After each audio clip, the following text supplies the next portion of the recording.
sit. This is Sasha, and this is Sasha's roadmap to success. We just taught her how to focus, and we did a hand targeting exercise. Now we're doing the hand targeting exercise. Keep your hand frozen once you chop it. Target. And then let's see if we can do a little bit of that focus exercise. And so the focus exercise, and I should have these linked on your write-up. If I don't, then just message me. So I'm watching her eyes, waiting for her to look at me. Focus. So remember, always, not just for these exercises, but any time that you're giving your dog a treat, they should hear the command word after the treat goes in their mouth. That essentially activates their pleasure receptors, and that makes them look a little bit more positively at whatever it is. Are we still rolling? Yeah. My timer went off. I'll make sure it didn't interrupt. Okay, so I think what we have here is a dog. Oh, look at that. Good engagement. I have not done a lot of petting of her, and a lot of people think I'm going to pet the dog, and as I talked about in the video above, to show the dog I'm a good person. But if the dog thinks that you're creepy, the more that you touch them without them feeling comfortable, the less accommodating or less they're going to be enthused with your interaction. Sit. Before, she was really just staying next to her mom, and now I've got a handful of treats, so I've got a little incentive. But because I didn't pet her, and because I listened to her, and because I showed her respect, she feels more comfortable and confident around me. I think the touch and targeting exercises will be helpful. The focus exercise, I should say, is one for you guys to do. That's if you see her at the door and she's kind of like getting ready to start barking or whatever, then you just call her, say her name, and then she comes over, and then you say whatever the command word is. And then you say focus, she comes over, let me try that again. So basically, if she starts staring at the door or something, you say focus, she looks at you, you pull out a treat, and she comes over to you, and you reward her for giving your attention as opposed to going there. It's a nice way to redirect them without chastising. Remember, any correction or interaction with the dog is validating. So if you're chastising the dog for barking at the door, they think, cool, now we're both barking. Or look, every time I bark, I get attention. And so it confuses them. Also for her, if you see her ducking her head down, her ears going back, or licking her lips, or kind of putting her body kind of hunched over, that could be her indication she's not comfortable. I'm guessing it happens more like when you have guests over in your walks, but if you do ever find that you're reaching forward and she ducks her head, stop, sit. And whenever possible, try to pet her under her chin to facilitate that nose-up orientation. I really give the dog a command word twice, and so I say it once during what I call the command stage and once during the reward stage. I'll show you right here. So I'll let her go get that one. Out would be, remember to practice the out command. Sit, sit. So I told her what to do. When she did it, I gave her a treat to reward her, and then I marked it. Focus, focus. It's way too early to use the focus. When you're doing the focus, now, if I give her a treat for this, I'm rewarding her for doing it. What I'm doing is I'm redirecting her attention. A dog can't sniff and bark at the same time. Can we get it down? It's like, no, I don't really have it down. We'll talk about passive training and how that can help you with that. So if she does start barking at the door, ask her to come to you and practice a little bit of that focus exercise. Now remember, at first it's 1 second, focus, but eventually it's, if she looks, I'll wait until she looks. 1 second. And notice I'm keeping her attention here, focus. So the idea is to rep that, and again, the video, if I don't have it linked already, let me know and I'll add it in there. But this is a great way to stop the production of cortisol in her blood, to redirect her away from where it is, and reward her for looking up at the humans. Now, when guests come over, the targeting exercise, once she is comfortable to you, she's coming up to you, she's nudging, she's sitting near you, she's taking treats in her hand, that would be a great time to do the targeting exercise. Remember, if you chop and she doesn't do it, pull back and chop closer. Target. That's a nice way for the guest to interact with her without having to be touched. Another great one to do is teaching her how to catch. Does she know how to catch? No. So to teach a dog to catch, what I do is if the dog's here, a lot of times, well, I'll mimic for the camera. A lot of times we do this for a dog, we go 1, 2, and then the dog starts looking around, and then the 3, and it hits him on the head. So when you do it, just do one toss. Just don't do multiples. Just as you do it, throw it, and try to throw it so good on the first toss that it goes into her mouth. And if she catches it, say the word catch. If she doesn't, have someone else sitting next to her, and they pick the treat up and give it back to the person who's tossing the treats. So now I have more incentive. A lot of dogs will just hit it in their nose and then lick it up off the ground. Why don't I have incentive? The only way I'm getting is by catching it out of the air. That's a nice way for the dog to develop good eye-mouth coordination, number one, but also it allows her to play games with guests. at a distance, again, so she feels more comfortable, more confident. Focus. All right, so we to build her confidence, we talked about flipping the leader-follower dynamic. First thing I guess we talked about was exercise. Remember, toss those treats up and down the stairs. So the first one I do is I toss it down the stairs while she's looking at it. When she goes and licks it up, remember, with an empty stomach. It should be about 90 minutes after eating before she does any heavy exercise. So I throw it down. When she goes down and licks it up, come up with a word that means go down south, call it like Chile. And then when she comes back up, give her another treat and call it North Pole. And so you keep on throwing those up and down with an empty stomach the first time until she's like, you're crazy. I've been down there 48 times. I'm not going down there anymore. Now we know what our maximum number is. We want to exercise about 50 to 75% of that maximum number 3 to 5 times a day. Exercise for dogs is best done about every 2 to 4 hours. Well, we can't take the dog on a half an hour walk, every 3 hours or 4 hours when we have a newborn. But we can go over to the door, to the stairs, and throw those treats up and down the stairs for 5 minutes, and that's equivalent to about a 30-minute walk. We can also do that when it's a million degrees outside, or if it's raining or snowing or icing or whatever the case may be. So she's going to need more exercise. Remember, when she is misbehaving, I want you to interpret that as her way. Think about it. How long has it been since she's had exercise? If it's been longer than 2 hours, I want you to interpret that as that's probably her way of saying, I need some exercise. Even David, you can exercise for me. Or I can run around the house and bark and park people at the door. I can shoot things up or whatever it is. Dogs do different things to placate them. But if the more that we kind of interpret that's the dog's what he's saying, what she's saying, then we can kind of put things in context a little bit and set her up for success by getting her more exercise. Now, I didn't go over it in the video. I love this, but when you do have guests coming over, exercising her before the guests come over is a great way to set her up for success. The stairs are great for that because it's very condensed. You can do it in 5 minutes or less. So have tell your guest if they're on the way, text us when you're leaving. So you want to give her that exercise, but she needs to have about 10 minutes to recover after the exercise completes before the guest arrives. Otherwise, that's going to make it even worse. So setting her up for success by exercising her can really be beneficial. And then you can do the other things I talked about in the other video, helping her relax and calm down. Other ones that we can do, we can try the laser. She wasn't that enthused at the laser while I was here. I could be an influence on that, so you might want to try that. Another one, you could play fetch. Remember getting that iFetch? That's about $120, and it would be a great way for her to play fetch by herself. Then scent games. And scent games, just Google scent games, SCENT, and those are great ways to hide some treats around. I guess you guys are already doing that. All right, so and walking is great, but on a walk, she should walk next to you. If she walks in front of you, she's going to be more reactive and is absolutely related to her barking and jumping at people around the house. So get a regular 4-foot straight leash, keep her next to you. Puppy. Sasha. Sit. Come. Even though I'm saying come because that's a more challenging of the two things that she was doing. If she's barking, you go yell at her, like I said, she's going to get confused. Sasha. A lot of having dogs is similar to having children is redirecting them, their attention away from things that are going to get them in trouble. So I think that she's always on duty. Now, the video above talked about putting some maintenance down, so make sure you do that to block those windows and get those X mats, which we're going to talk about rules here in a second, so she doesn't have the ability to go sit on the couch and look out the front window, because I think that's her just practicing being the guard dog, but then we don't listen to her, and that's frustrating for her, and that can lead to stress, and that can lead to some of the other unwanted behaviors that we want. So we're essentially demoting her. So exercise is really important. Coming up with the right amount that you can do, reasonable activities that you can do multiple times a day. Also, the next thing that we talked about was rules. She has a couple of rules, but I think the rules were a little bit inconsistent. Like you can sit on this place, but not on that place. And that's confusing for dogs. So it's important that she understands that the rules across the board, and remember, breaking a rule is a horrible way to reward the dog. It is really confusing and frustrating for them. So one of the first rules I suggest is no furniture for at least about 3 months, or as long as the problem is still going on. For dogs that mark or demand bark, the book says no free love. So the dog has to earn its pets, which we'll talk about in a minute, and now being allowed in the furniture. And so there's a correlation between those. You can get those X mats, letter X, M-A-T-S. You can get them on Amazon or Chewy. They should be no more than about $11 to $13 a piece. Probably have to put 1 or 2 here, 1 on each of the chairs, 3 on the couch, maybe 1 or 2 here if this is not occupied.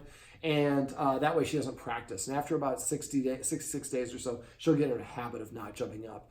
I'd also recommend getting her a dog bed. Remember, for the dog bed, I'll give you the very condensed version. So get the dog bed, put it right here. I like to put it in front of the TV. Do you guys have a TV room? Downstairs. Okay. So I'd have one in every room that you hang out in. So she has a designated place to go. Since it's, do you guys use your fireplace over? Only in the winter. So during, maybe put it off to the side, but that's a good place in this room. But you want a place that's kind of inclusive, but not under your foot. So what I do is come up with a fun word for each dog bed. And also come up with a list of the official command words and say vocabulary if somebody's using a version. They're saying come here and the word is come. You say vocabulary, the person says thank you, come. It just makes it easier for the dog.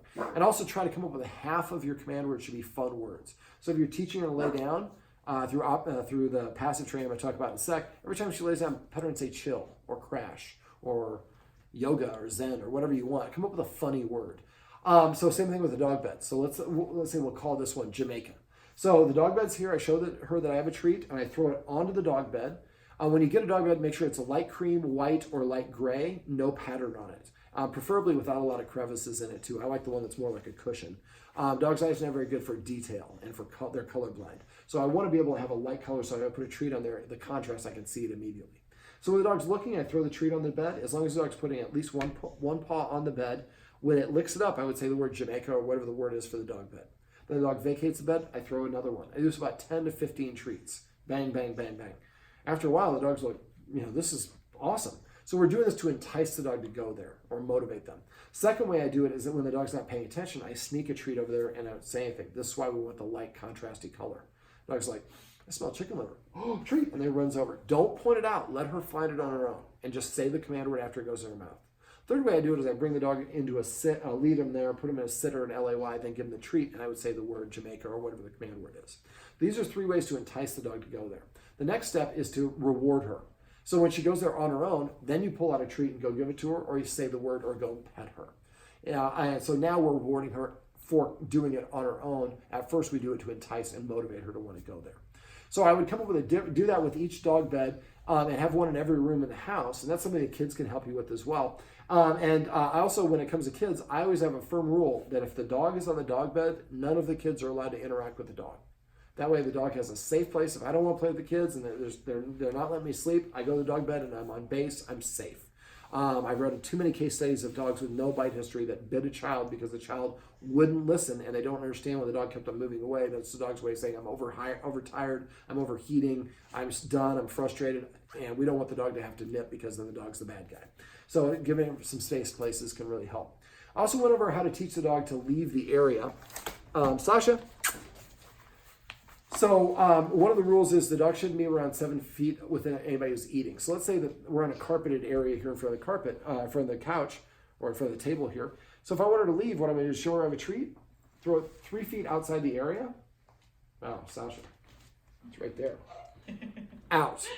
So, and this is something I also have the kids help with. So take these Tricky Trainer chicken liver treats that I'm going to leave with you, tear them in half, and then throw it out there. When she goes out and gets it, say the word out.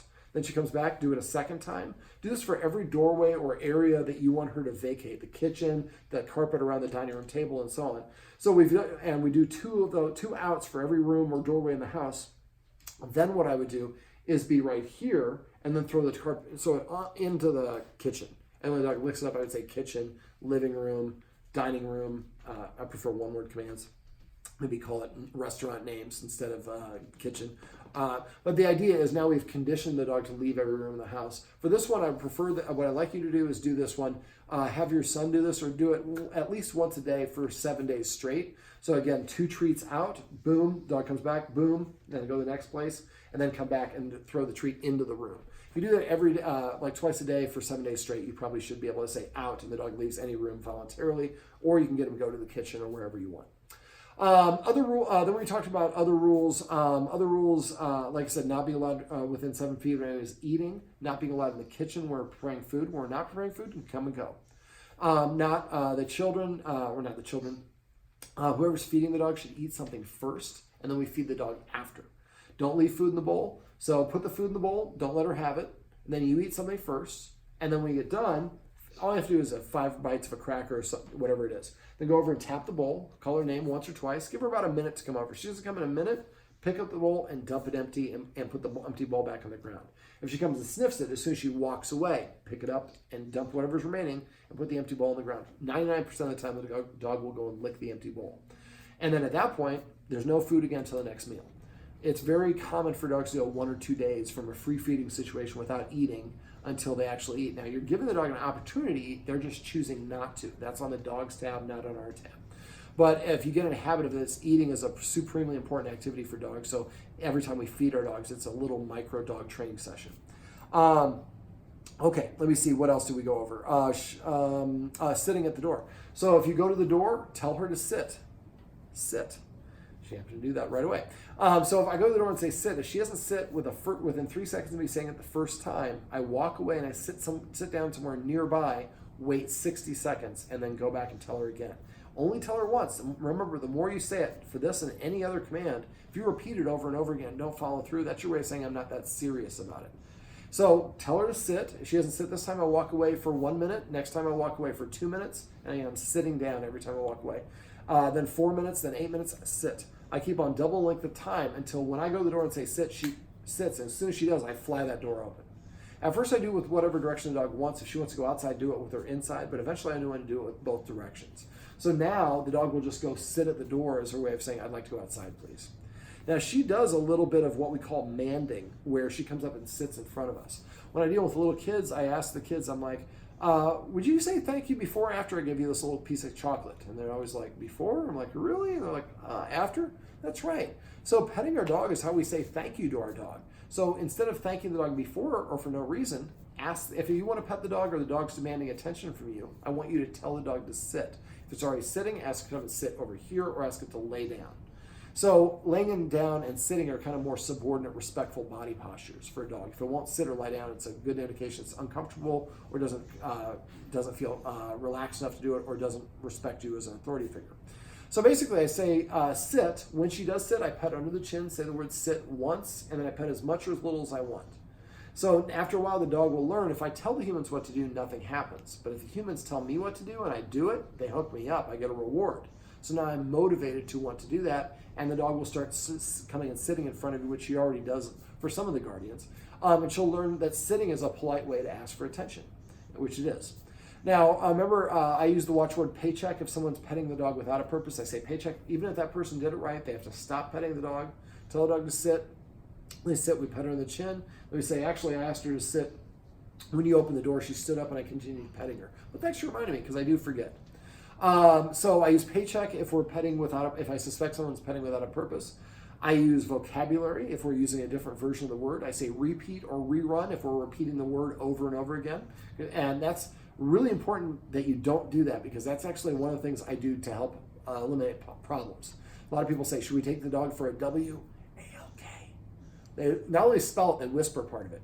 I would say walk like 1,000 times a day without going for a walk, and desensitize the dog from that command. After a while, they'll stop listening for it. Same thing happens. You say, come, come, come, come. After a while, I'm not going to listen to you because come doesn't mean anything. So say it once and try to create scenarios where the dog has to do what you want in order to achieve what it wants. So the dog can't go out the door on its own. Go to the door and say, sit. If it doesn't sit, we walk away 1 minute, then we walk away for 2 minutes and 4 minutes and so on. But as soon as that butt hits the ground, boom, we fly that door open and the dog's out there. And again, the dog will eventually sit to ask for attention. I would also recommend that you do that on walks. Every time you cross the street, make her sit, tell her to sit. It's easier to start in the house because if you're on a walk, you don't want to sit down and wait for a minute. You can do that when you're at home. Also, when you're on a walk, make sure you get her a straight leash and have her next to you, not in front of you. Whoever's in front is in charge, and I promise you that's related to her barking. Does she also mark a lot on the walks, peeing in a lot of places? Yep. I wouldn't allow that either. Marking is an intentional behavior. It's related to perception of authority. So I'd say we pee before we go on the walk. When we're on the walk, I'm not stopping. Walk next to things she wants to walk on, but if she stops, let your arm go dead and keep walking. The rig, we don't want to drag our dog, but if she stops and we stop, then we're telling her, you are driving, you tell us what to do, and we'll do it. And then she's going to mark on all those places, and that's her asserting herself. The furthest point away that she marks to her house in her mind is her territory. So if you let her mark on this tree across the street, people are walking by, she thinks that's her zone. So that will contribute to your problems. So I wouldn't allow her to mark on a walk. or to walk in front of you. And remember, if you do want to set up an in-home session, I'm happy to have Julie, our trainer, come by and work with you. We can either come and show you how to do the steps, and then she shows how to do it, and you practice for a week or two. When you're ready, comes back and show you the next step. Or Julie can just come every day and just, or however often you want, and do all the work for you, so you don't have to worry about the dog. And it's pretty awesome to be able to go for a walk and have the dog walk next to you without having to hold the leash, just tuck it in your back pocket, walking down the street with your cappuccino and reading on your phone. All right. Let me see, what else do we go over? We went over petting with a purpose and passive training. Petting with a purpose we already did. Passive training is basically just waiting for the dog to organically offer you behavior that you like. So I'm going to do it right here. Sit. I didn't ask her to sit. I didn't give her anything that caused her to sit. But when she sat, it's something I like. So I want to show her I like it by giving her my attention. So anything that she does that you want as a desirable behavior, every time she comes to you, pet her and say, come. Every time she takes a drink of water, call it agua or happy hour or whatever you want to say it. Come up with a word for her to eat. Every time she eats, maybe you call it sushi, because she's Sasha. And so every time she takes a bite of food for 3 months, you say sushi for the first bite. After a while, I say sushi, and she's like, yeah, I'm hungry. Let's go eat. And so name all of your individual toys. And again, not again, but she does not know how to lay down on command. So every time she does it, come up with a funny word for that. I like saying crash or chill, but whatever word you want. And as soon as she just lays at your feet, reach over and pet her, say chill.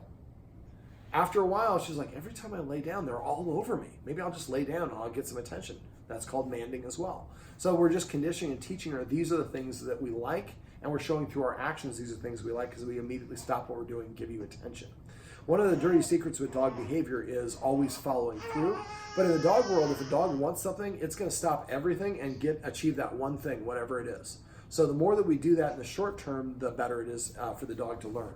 Now, I always like to tell people it takes about 66 days to form a behavior pattern, so you should be very strict for about 3 months with all the stuff that we went over. Try not to just do one little aspect. My approach is really designed to be comprehensive. So for 3 months, get in a habit of petting with a purpose, passive training, enforcing rules, upping our exercise, practicing the focus and the targeting exercise, and all the rest of that stuff, and then practicing having a lot of guests come by. If you can do that on a regular basis, you'll start carrying some momentum, and you'll notice your dog's behavior is getting better. One last little tip that I'm going to give is about petting the dogs with little kids. I write a behavior column for the World Herald. It's in the mom section. And so one of the things I came up with is a client had 5 kids. And one of the kids liked the dog. The other 4 didn't really like the dog, but they weren't really helping the dog. It was a little unruly. So I explained the passive training and the petting with a purpose to them.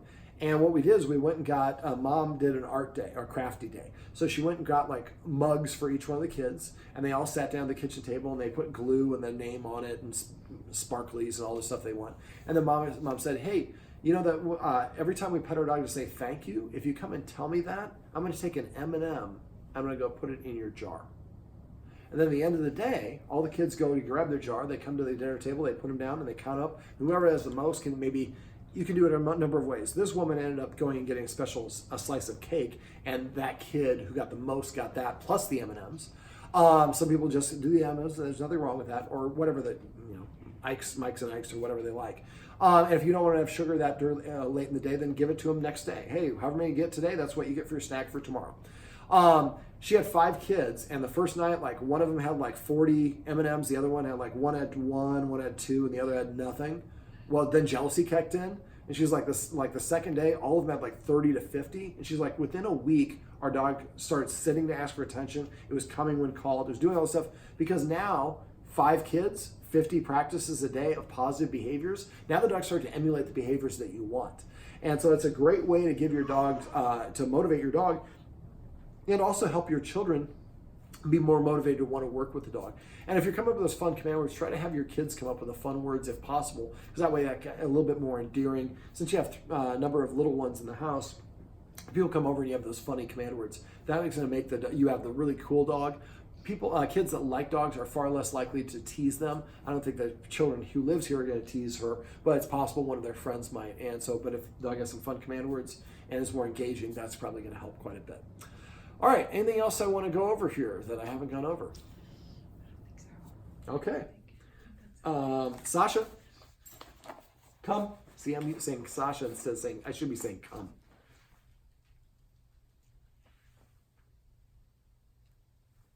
Come. Well, this pretty girl is Sasha, and this is Sasha's roadmap to success. Remember, Everything you do trains your dog. Only sometimes you mean it.